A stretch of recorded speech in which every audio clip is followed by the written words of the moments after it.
Yes, good afternoon, ladies and gentlemen. I know we are a little short-staffed, as we can see here, but let's keep the show rolling on. It's 2:15. We will have a 45-minute session on quite a relevant topic. It's called Resiliency of Digital Enterprises, and we have some stellar speakers with us. So please put your hands together for Ms. Pooja Chatrat, if we can have you on stage, please. She's CIO on Quest Tech Laboratories Limited. Ma'am.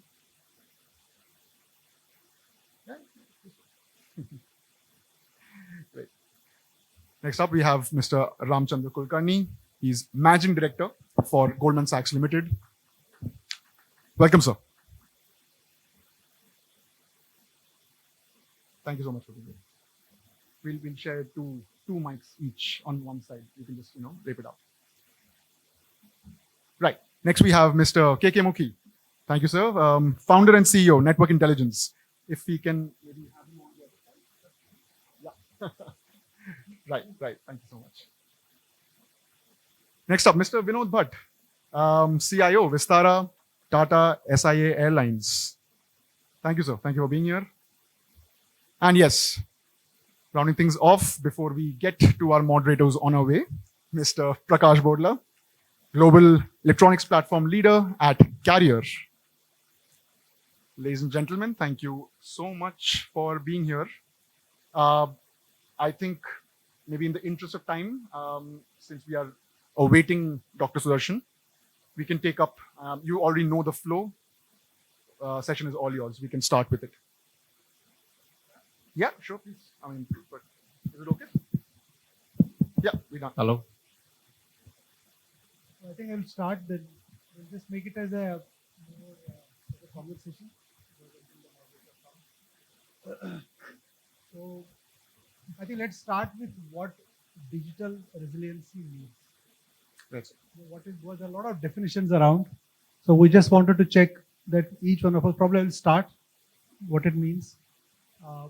See, for me, the digital resiliency is that how do you make your enterprise more adaptable, more ready for any disruptions, more ready for disruptions in terms of not only process disruptions, but also the cyber disruptions, the software disruptions, hardware disruptions.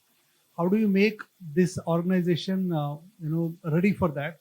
And what are the processes, controls in place, which will make it a lot more better and a lot more, I would say, future-proof from the business continuity perspective. So I will do a very quick definition, and let's, Prakash, you want to start? Thank you, everyone. I'm Prakash. I'm part of the Carrier Corporation, primarily into the HVAC, the air conditioning business. And for me, the definition is a couple of things. To what he was talking about in terms of the digital resiliency. The digital resiliency. I think one of the fundamental things that I also look into is that how are the companies evolving and leveraging the digital technologies to transform. I think that becomes extremely important, and how quickly these typically the industrial kind of a companies or the sectors would be in a position to adapt that to their advantage and make sure that they have a market differentiation. I think that for me is what I would actually.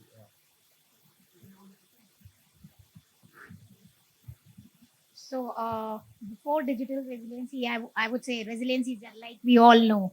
So it is how you bounce back or how you adapt to the environment, right? So basically, whatever situation happens, you are on the same pace as you started with. Like we have a rubber band.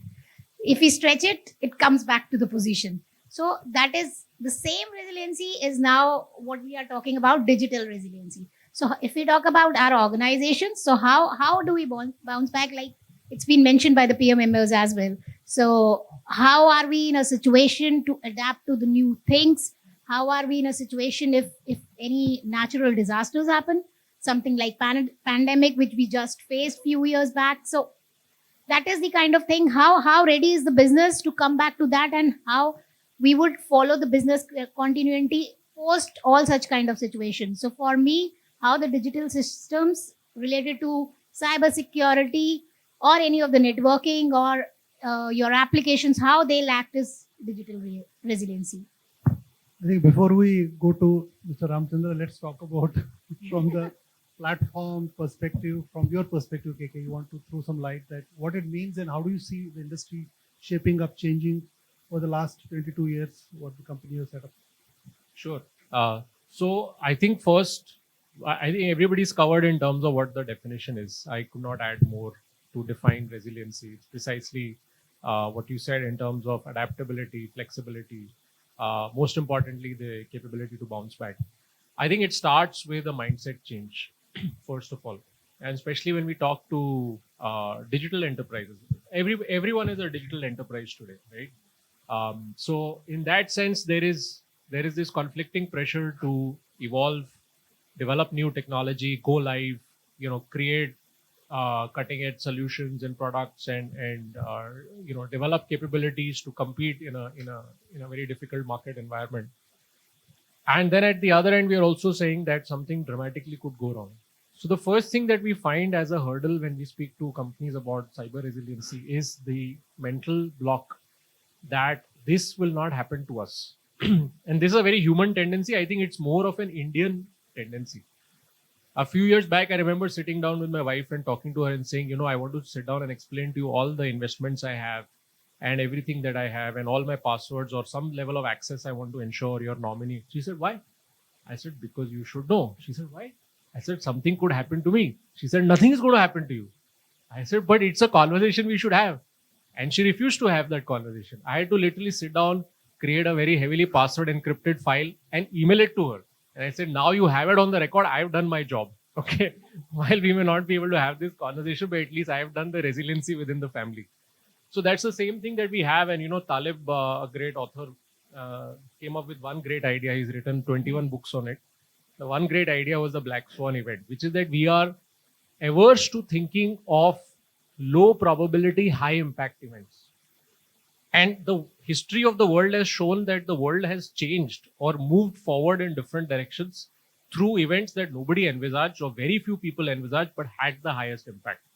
And now in the last few years, because of the network and connectivity that we have, we are seeing actually almost a flood of Black Swan events, right? So from 2008 global financial crisis, then again we had a financial crisis in 2014. Now we had COVID a few years back, and now the US Fed started raising rates. Inflation hit levels which had never been imagined. The Russia-Ukraine war, we're on the brink of the Fourth World War.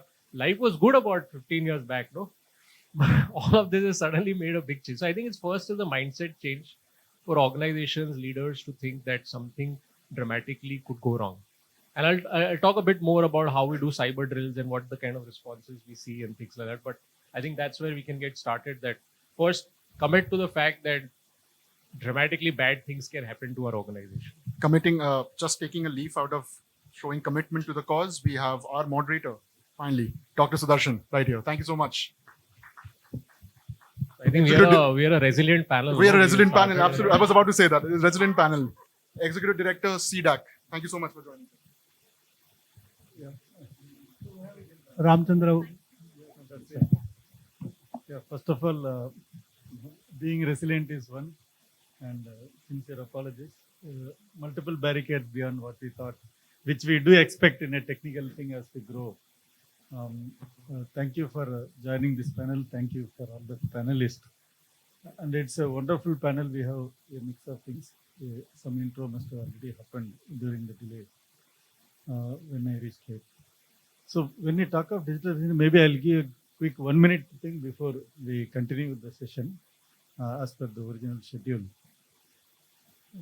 Digital is something that is, we are talking about the moment industry 4.0 became in digital industry was coming synonymous. So in a way, we are almost a decade old into digital as an industry point of view. Though digitization has been there for the last 3 decades or so, when the e-office and paperless and started taking time. But the new thing that is coming in is the resiliency part. I think that is going to be the key factor, at least for a decade or more, where the thrust is going to be on are we really resilient in a digital world? Because today's digital is not truly digital in terms of cyberspace. These are all cyber physical systems.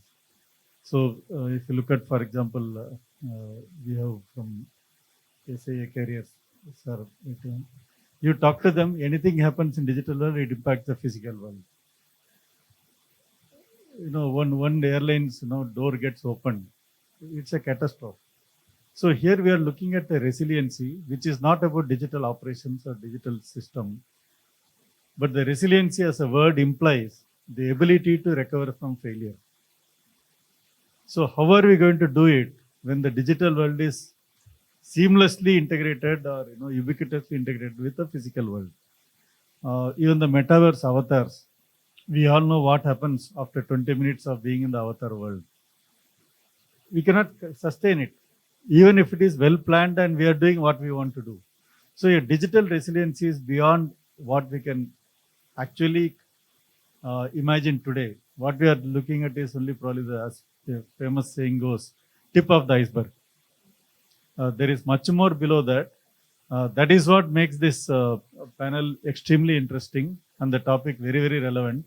DSCI has been doing it in every AISS, this kind of, emerging talk, which is in a way, if you look at the innovation S curve, it is the very, very early time. Maybe there will be a little bit winter, there will be back door, then in the front door, there is a hype. But when it hype happens, this will be probably discussed in BPM, not in AISS. So that is the kind of role we can see. So this topic will come back in the long run. So that is why it is extremely important. So maybe we can continue with the session. So, next to Ramchandra sir. So you can start. Maybe when he starts, probably the biggest point is, he comes from, as you can see, Goldman Sachs, and where they are looking into all financial kind of things. In one sense, they are one of the first one to go digital, because keeping accounts and tracking has been one of the most important thing ever since business and money was invented by human being. So the entire economy, whether it is 5 trillion or 50 trillion, they are all dependent on our this particular aspect. But are we resilient there? Because there are a lot of processes in place for compliance, audit, control. But are we really resilient? Because if you all recall, one blast happened 2008, US went into recession. It's purely financial. Now, what is it that resilience means, how it comes? Maybe Ram, you can take it. No, I mean, I couldn't agree more with all the other panelists on the basic definition. In terms of business resilience as such, it's an absolute imperative for us, because we started digitization journey quite a while back, and resiliency has been there as well in quite a while back. It's the marriage of those two is the interesting thing. Why is it such an interesting thing? Is because due to the amount of data we have, amount of digitization we have. So what is the difference between a normal resiliency and digital resiliency? Digital resiliency is more about culture, building the plumbing blocks for your institution, so that your resiliency processes can be faster, can be more effective. In terms of Goldman Sachs, it's kind of we don't have factories, we don't have plants, so all we have is information. So protecting that is a big deal, is probably the biggest deal for us. So it also reflects on one of the most important things for us in terms when we deal with money is customer trust. So for us to be able to provide access to right people and provide access when they want to, and we are talking of some of the most influential clients ever in the world. So it's a fairly high priority item for us.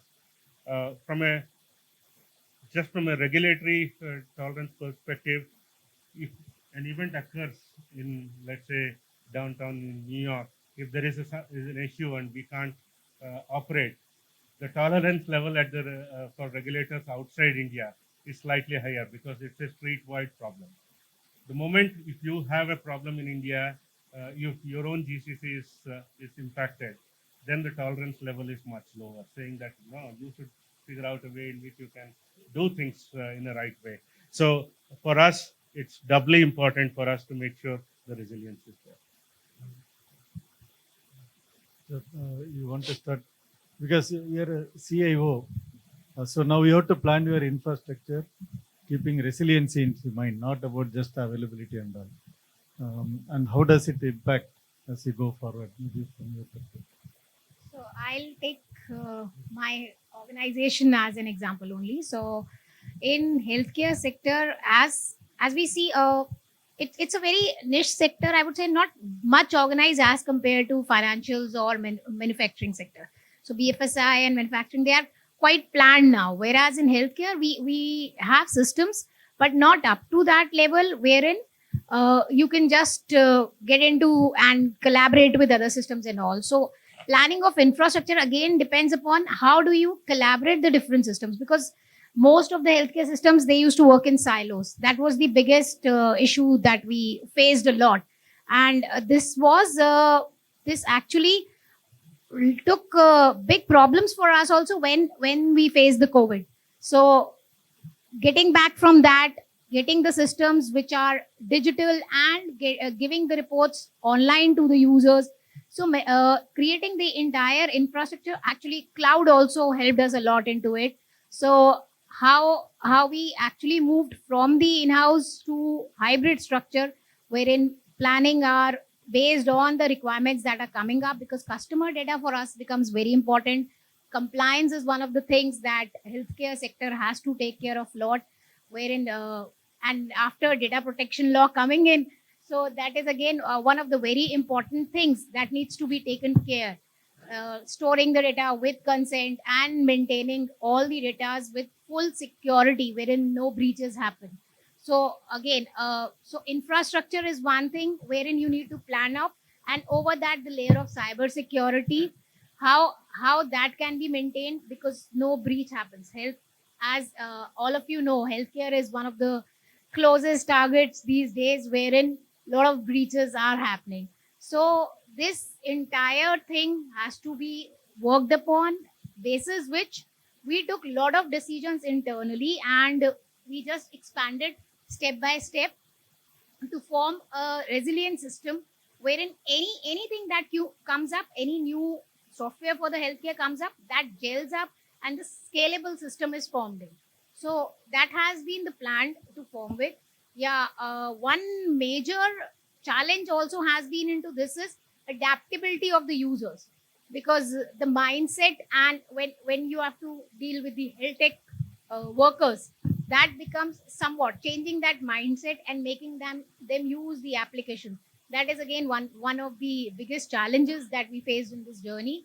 And but yes, somehow with step by step methodology and agile approach, we were able to have a complete infra for our organization.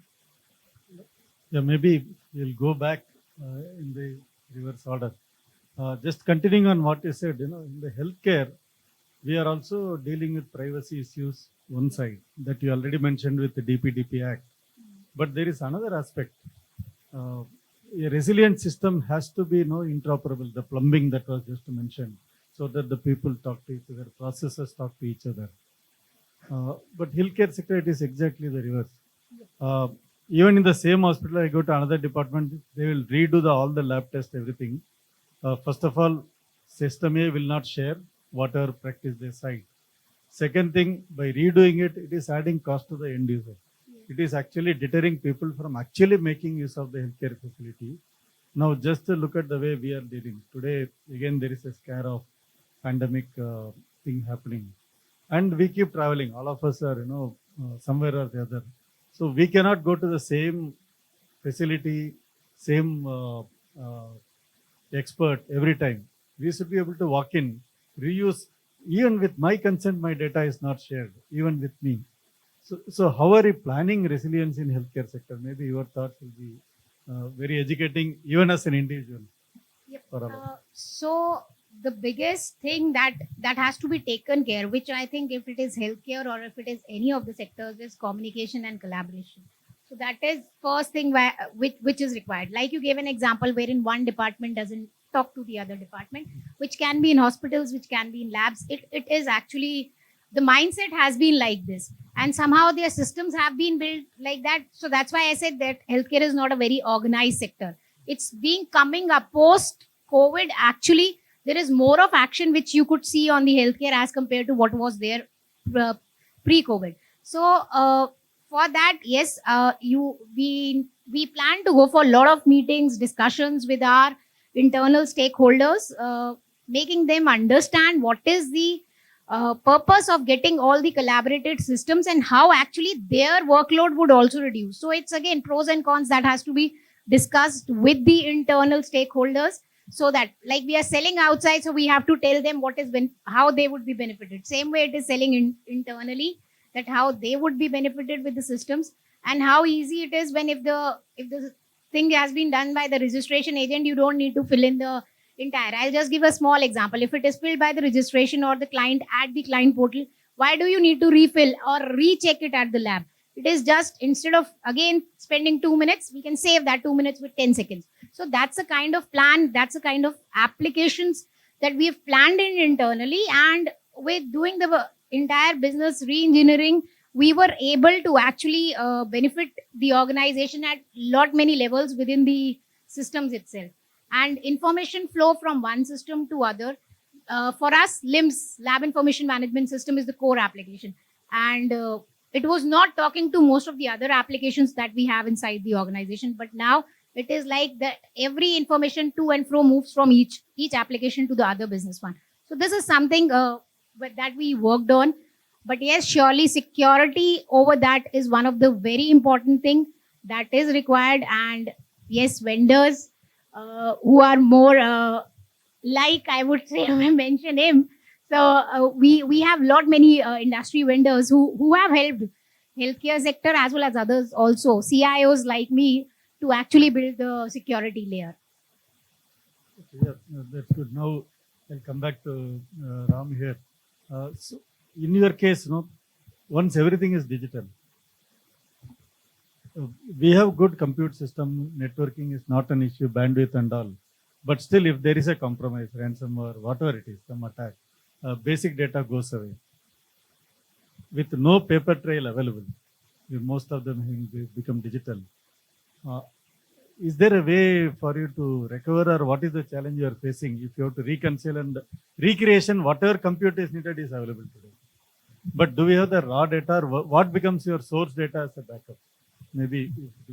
Yeah, I mean, some of our practices around how do we store data kind of dictates the question of how do we have data in multiple places and how fast we can recover. What are the practices? I mean, just talking of ransomware, we also go through our own drills. And somebody mentioned drills in terms of what is our practice.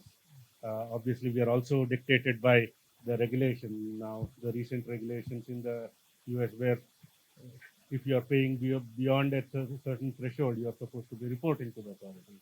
So there is a whole aspect of how do you store, how do you retrieve, how do you react, which is a drill which is happening. The other thing which is very important for us is, I think Pooja brought the topic, an individual component, my team being resilient, my systems are resilient, versus a service being resilient. So if I'm looking at, let's say, a trade confirmation, if I'm looking at, say, stock exchange support, I mean, it contains like 15 different things. So now, probably for the last 4 or 5 years, we've been looking at the entire services. So the entire Goldman Sachs services is basically 20 important services. And that in turn calls out about 500 different things. That's a different issue. So what we look at is the core issue, core services. How do we prioritize core services? What investment goes into the core services? And how do we keep drilling that core services? Thank you. Now, talking about both of them, okay, we are looking at, from the security perspective, how do you gather intelligence so that things do not go out? There are enough alerts and warnings that are given upfront. That is one aspect. The second aspect is the technology is continuously evolving. We are already talking about post-quantum crypto, which may make most of your, at least traditional one scale lower in terms of breaking time. It may still be in several years, it doesn't matter. but the threat is for real. Timeline is what we are still looking at. So given this technology development on one side, on the other side, the kind of whatever services, the resilience at what level? Is the entire system or service level or the entire subsystem level or the raw data level? That also comes into picture. So ultimately they are all connected. It's a one seamless network. What are the things we are looking at to say that, yes, we can provide resiliency using these techniques or technologies? Or what are the challenges you are facing, which currently the R&D and the technology development community, they have to take it up so that the resiliency can be achieved sooner than later. Precisely for the reasons that you explained, which is the technology sprawl and the rapid adoption of new technologies, infrastructure as a code, container, crypto, quantum, all of that, it's inevitable that you will get breached. Okay, so while the frameworks and the technologies to prevent a breach obviously have to be put in place, and my good friend Rahul is here, so from a threat intel perspective, please visit his booth. CloudSec is doing great things. I think you need that kind of 360-degree view on threat intel, which includes supply chain, which is very important for digital enterprises because you're not only connected to third parties, but you're also using a lot of third-party code within your applications, and you may not know about all of that. Having said that, the focus, I think, should shift to post-incident. How do you really respond to the incident? And I want to give two examples here. These are breaches that happened in India. Okay. They're about digital enterprises. One name I shall take, one I shall not take. One name is Zomato. Zomato got breached a few years back, and it was a white hat guy. He released their snippets of data, etc., etc. How did Zomato respond? Anybody knows how Zomato responded? So their CEO, Dipinder Goyal, he's very active on social media. He came out and first started putting out tweets that yes, there is something, we are looking into it. Okay, he did not hide his head in the sand like an ostrich and say, no, nothing is wrong, blah, blah, blah. They created a very detailed blog post, by the way. They went to the extent where they engaged with the guy and they finally said, look, we goofed up. This person had come to us 2 months back. Somewhere we ignored it and we let it pass. The breach, the vulnerability he was telling us about is real. We goofed up on that also. We are fixing it. And they gave out vouchers or whatever to all the customers who were impacted. And they dealt with the problem head on. Okay. The other example, which name I shall not disclose, the breach was real. 10 crore personal information was leaked out. This is 2 years back. They were about to come with an IPO. And their blog said that there has been no breach. We take our data very, very seriously. Data security and it's fully compliant with applicable data security laws, blah, blah, blah. And there is nothing further that we want to say on this matter. Their IPO has still not happened, by the way. Okay. So now it's your philosophy, what you want to do. When we do cyber drills, these are the questions we come up with.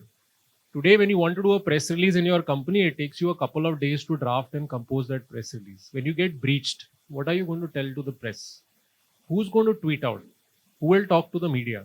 Who will talk to the stakeholders? Do you know who your stakeholders are? If it's a card-related breach, it's not only the National Cybersecurity Authority, it's not only the banking regulator, RBI over here, it's also the PCI Council. What happens if the cops take suo motu action and want to take investigation? Have you thought through that? Will you pay the ransom? No, there is no chance. We will never pay the ransom. I said, why? We will recover to DR. I said, what if your DR is encrypted and gone? We'll recover from backup. I said, what if your backup is deleted? No, that cannot happen. I said, that has happened. Hackers first get into your network. They wipe out your backups. They infect your production and your DR. You do not have access to data. Oh, in that case, we might pay the ransom. How will you pay the ransom? It has to be paid in Bitcoin. Do you have Bitcoin? No, we don't. So they haven't thought through all of these problems. And when you haven't thought through all of these problems, when the crisis happens, everybody is sitting in a room and shouting. Okay. We've been in many of those crisis situations. Everybody is literally screaming because nobody has a clear playbook. Who has to do what at what stage? When does the insurance company have to be involved? Which forensics company should be called to do the investigation?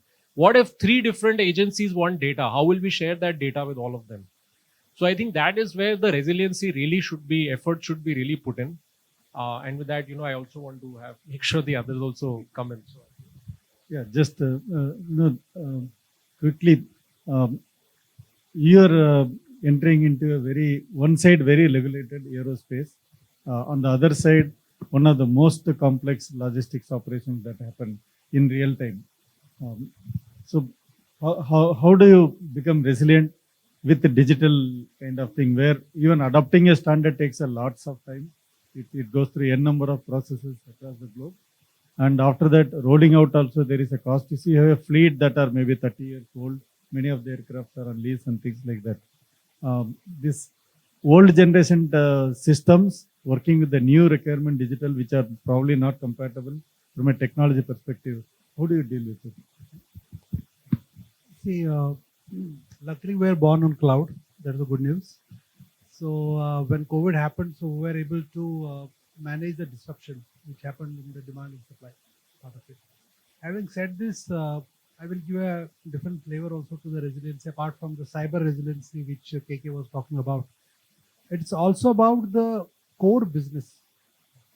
While this is happening, how do you make sure that the stakeholders, your customers, who are, how do you make sure their data, their communication, and internally from the IT perspective, how do you get these, operations back?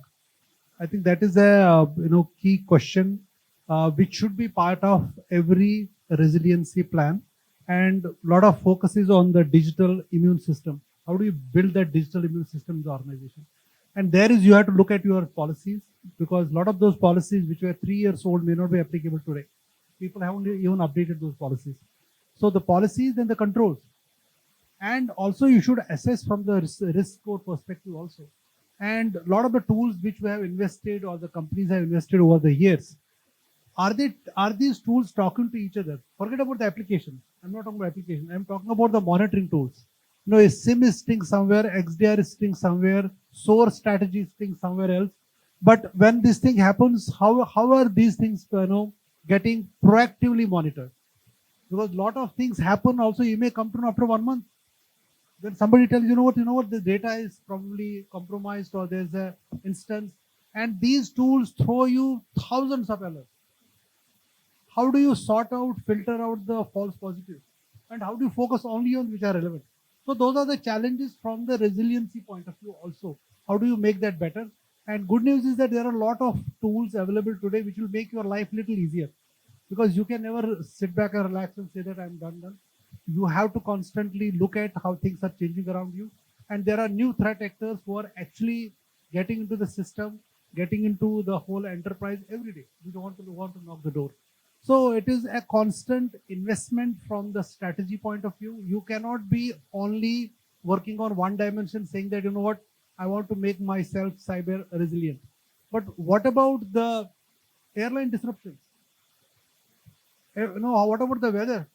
What about the flood? So how are you going to get those disruptions managed? How do you adapt to that situation? I think that is the other aspect which we have to constantly work on, because if there is a disruptive industry, it's airlines. Every hour, every day, there are disruptions, and how do you manage? It's not only the technology side, it's also the business process. You have to manage the crew, you have to manage the engineering side, and you talked about the regulations. So you have to put the tick in the box, and we had to, go for RFID solution for managing or monitoring the life limited components for every aircraft before they take off. And we used to take 6 hours on the average, 4 to 6 hours per aircraft. And we use RFID to bring it down to 30 minutes. Those kind of interventions you need, where you not only digitally make it better, but productivity has to be better. And the productivity from the incident response time also has to be much, much better.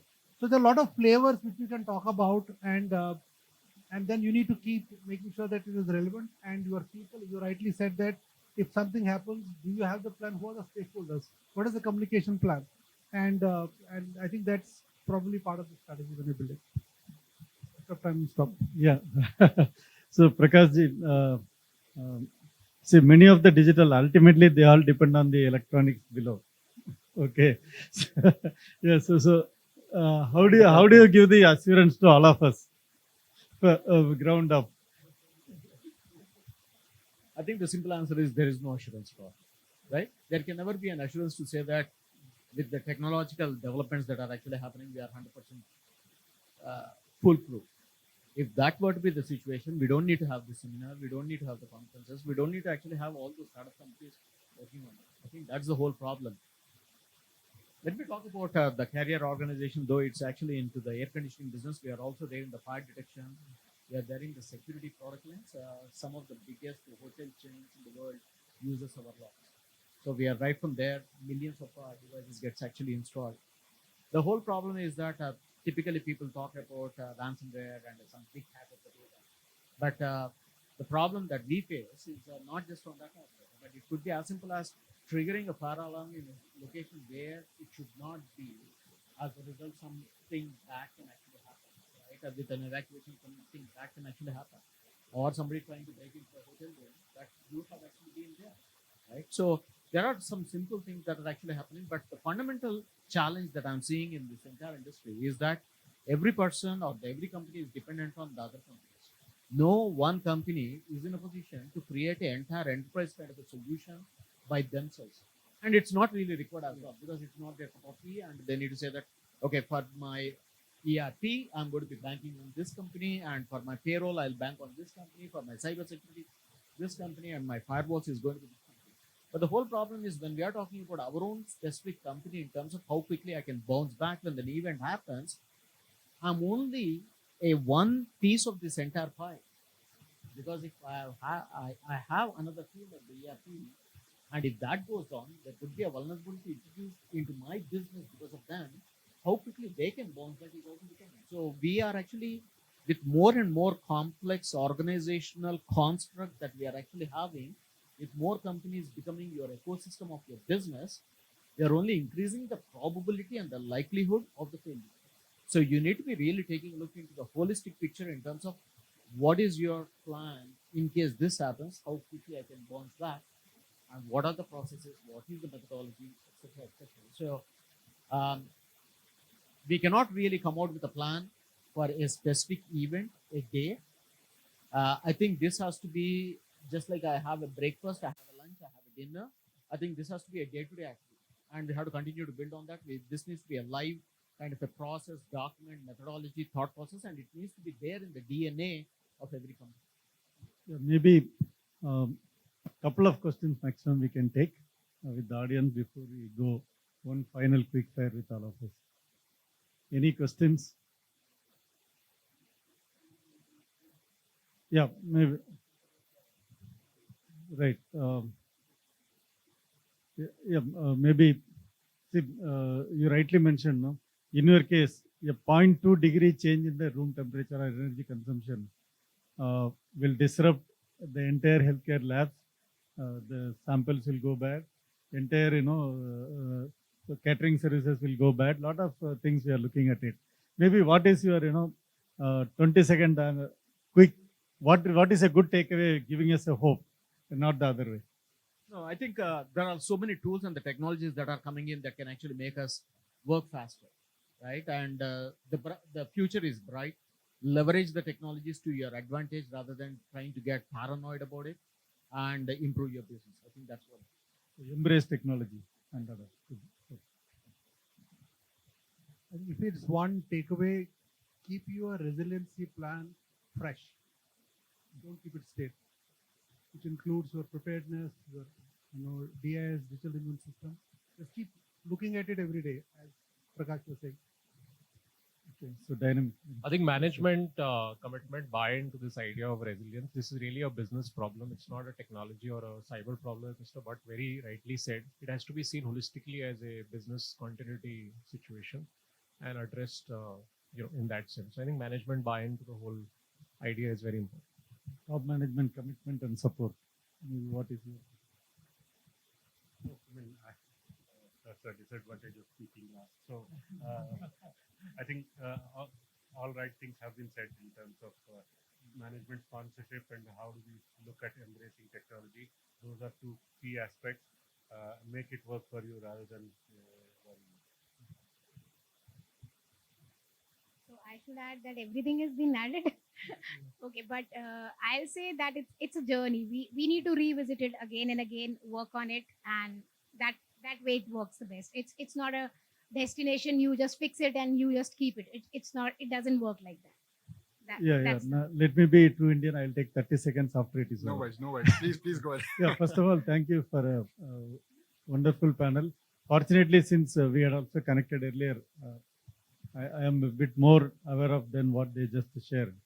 Quickly, few points to look at it. If we hear all of the panelists who are very esteemed and highly experienced, 3-4 points. First of all, we are still looking at disaster recovery and backup. We are not starting with business continuity planning, which is the core for resilience. If the business has to sustain, under what kind of failures? So BCP is something we have to start promoting. For that, the rest of the things slowly will fall in place. Second, instead of somebody attacking us, take things head on. That was another word. So embrace dynamically and quickly adopt. Don't wait for somebody else to mature in that and attack us and become victim. So proaction then reaction. The another aspect that was, in finance, it is always there. You have a internal audit, external audit, then third-party audit, and then thematic audit, n number of things. So there are layers and layers of reconfirming that nobody missed anything. So that kind of things are there. Healthcare also, there are multiple level of security. I think we should, in engineering, we call it a system of systems, where, we don't depend on one system for one service. There are a number of systems that can provide. So failure of n systems still maintain the system to function at a higher level. So how many failures you can sustain and you can recover. That is the point to look at it. And the easiest example, human ourselves. On any given day, easily a lakh or more cells are dying. We are not even feeling it.